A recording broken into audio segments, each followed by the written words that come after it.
Welcome back to Team Racing Basics. On this episode, we are going to look at how to do a Mark III trap. The basic idea of a Mark III trap is we're going to use our room and our position as a leeward boat to force another boat to go high and away from the mark, which is going to allow a teammate to get through, or it's going to allow us to just slow down an opponent boat. For those who don't know, Mark III on a Team Racing S course is at the bottom of the run and we leave it to port.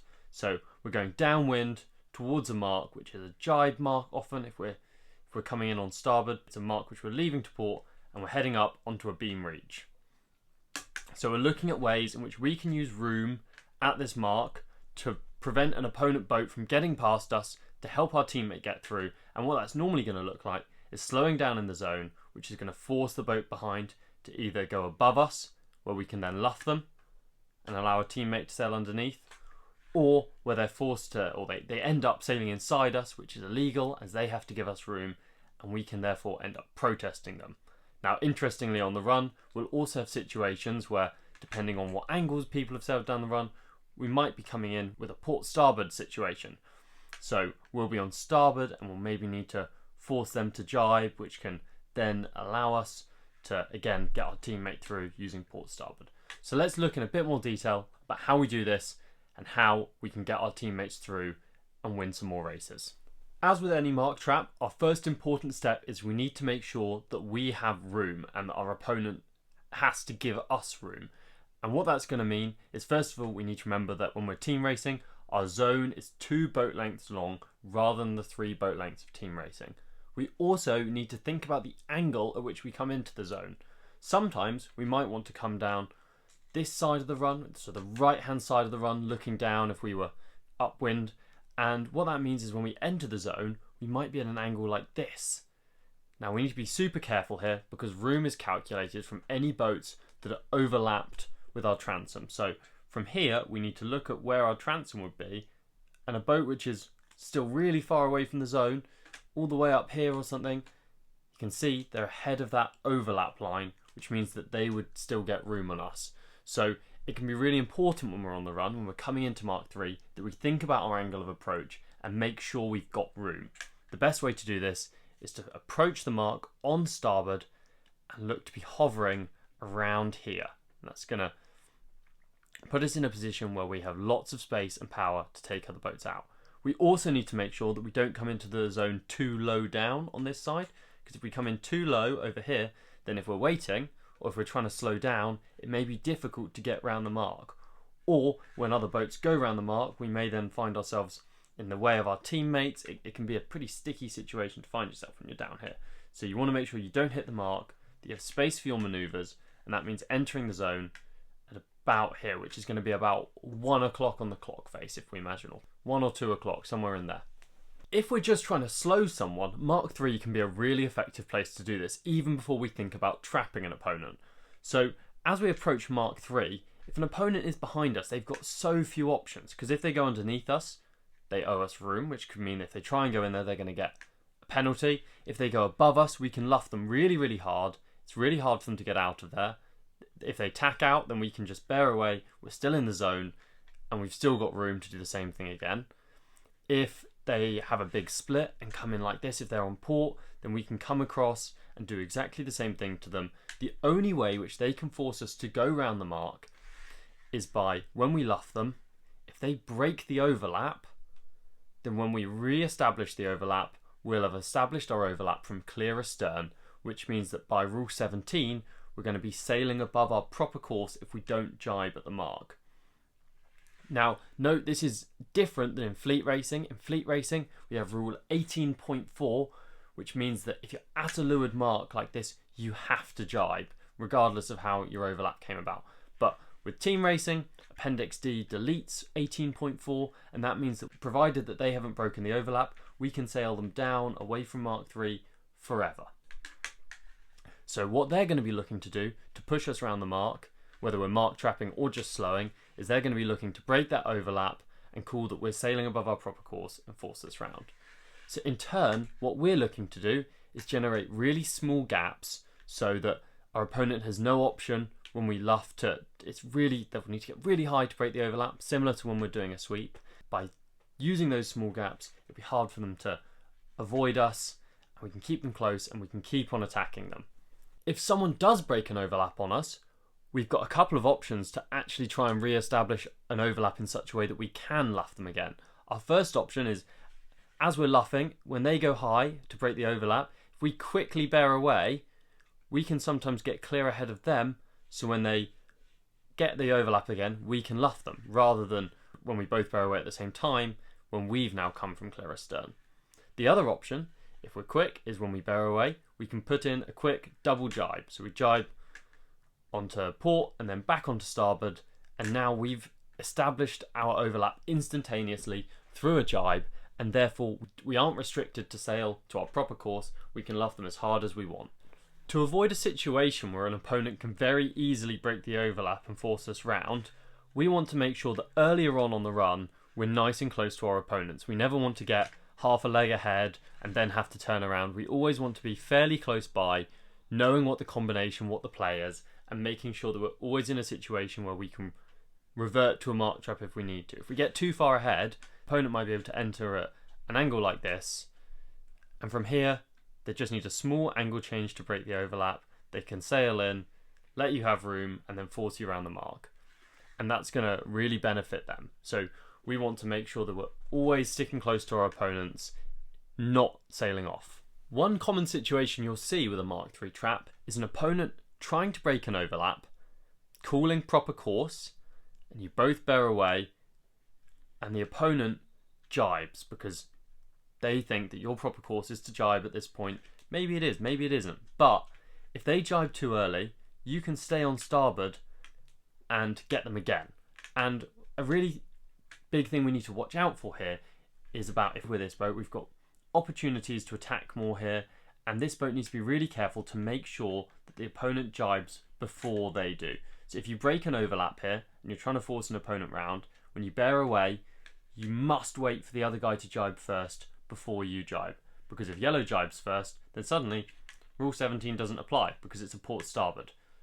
So they never want to be jibing first. And if you're blue, don't be cowed into jibing too early. If you think that yellow's jibed too early, then just call starboard, and the umpires will probably be on your side.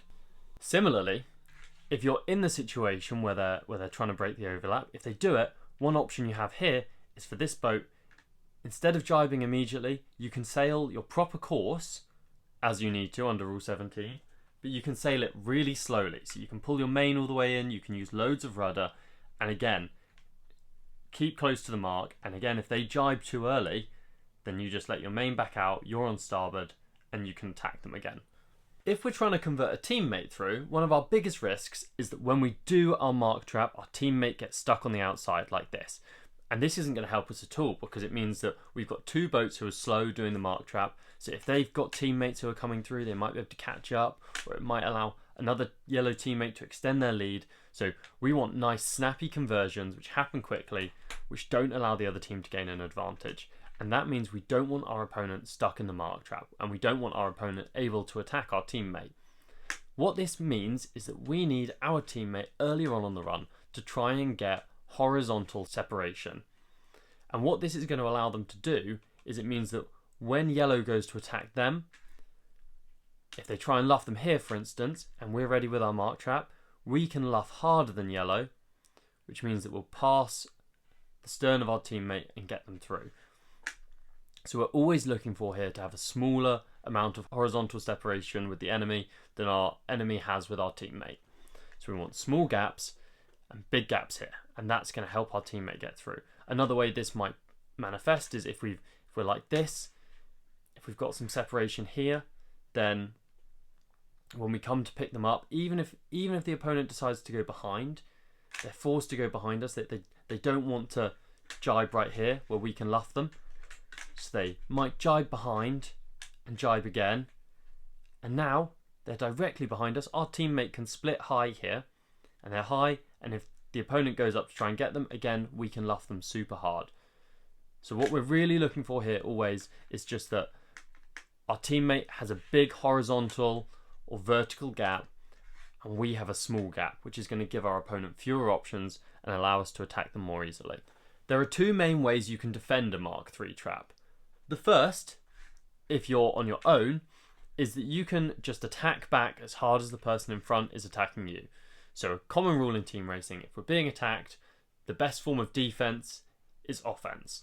So if an opponent is trying to take me out, I can just attack back on their teammate, and that's going to allow my teammates to get through or to extend their lead on the reach, which is going to help my team.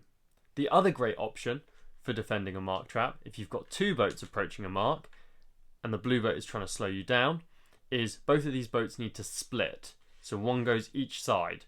So now, if blue tries to take out this yellow boat, the other yellow boat can come on the inside and get round the mark first. And if blue is trying to shut this yellow boat out, the first one can go all the way around the front and again, get round ahead of them. So blue is faced with a dilemma where they're only able to take out one boat, which is going to allow us to either get a boat through or they're going to have to abandon doing a full mark trap. The worst situation here would be if blue manages to get both yellow boats in the mark trap, and if you get a double takeout, that's almost always game over for the other team. Blue will sometimes be in a situation when they're doing a mark trap where they want to shut the door on yellow. What we mean by shut the door is yellow is trying to go inside illegally and blue wants to jibe and close this gap and say, yellow, you can't go in there, and yellow will then get a penalty. We need to know what our rights are and when we can close the door and when we can't. Blue is owed room to sail to the mark by yellow. So yellow is giving blue room to sail to the mark at this point. If they jibe near the mark, then yellow must give them room to sail around the mark. So yellow will need to pass behind blue, whatever, no penalty. Again, if yellow goes in that gap when she's not allowed to, then blue can hail no room, they can protest, and yellow will get a penalty for that. However, there's a common and very specific scenario which can often occur, which is if blue is trying to take out another yellow boat or something over here, they might try and close the door a bit late. And yellow might already have their nose in here. And the test here that umpires will look for is blue is not allowed to sail higher than her proper course to the next mark, wherever that might be. So if they point all the way up here to shut you out and luff you into the mark, that's illegal. But if they're pointing at the next mark and there's not room for that yellow boat to get in there, then yellow has illegally taken room that she isn't entitled to, and therefore yellow will get a penalty. But if blue has taken too much room and is sailing and luffing another boat into an obstruction when she's already been given room, then that's going to be a penalty for blue. So I know there's been a lot of information in this video, so here are 3 key takeaways about how to do an effective Mark III trap. The first point, which we said at the very beginning, was we need to think about where we're going to set up, and we're going to set up at between 1 and 2 o'clock on the clock face, where 12 o'clock is into wind. And that's going to give us space, we're going to be on starboard, we're always going to have room, and we're going to be approaching the mark at the right angle where we can do our mark trap and not hit the mark. Our next big point is that we want a small gap with our opponent and a big gap between our opponent and our teammate. And on the run, this will normally be a lateral gap. So across the run, we want a big gap and a small gap. And that's going to mean that we can take our opponent out more easily than our opponent can take our teammate out, which is going to allow us to actually do the conversion. Our final point, and the one which you've probably worked out from all the specific information we've had in this video, is that we really need to know what our rules, our rights and our obligations are around Mark III. The key rules that we need to know, we need to understand Rule 17, proper course, and we need to understand Rule 18 about room, and we need to make sure that we're always fulfilling our obligations to make sure that we can't be penalised by the umpires. Mark III can often get really busy. If we've got 4 or 5 boats coming in at once, we get some big situations which are hard to resolve.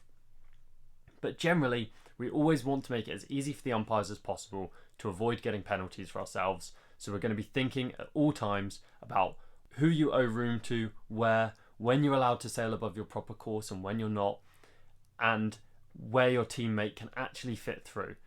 And remember, you still have another leg and a half at this point. So even if you've just done a good compression at Mark III, that can set you up really nicely to do a jibe back at Mark IV or to convert on the final beat. So make sure you're not throwing your race away by doing a Hail Mary conversion at Mark III rather than trying to actually get a proper conversion done at a later point if it's not working or if you have done something wrong. Thanks for watching. Please consider liking and subscribing if you're finding these videos useful, and I hope that this is going to help you execute your next Mark III trap perfectly and enjoy some really good racing as we approach the start of the team racing season.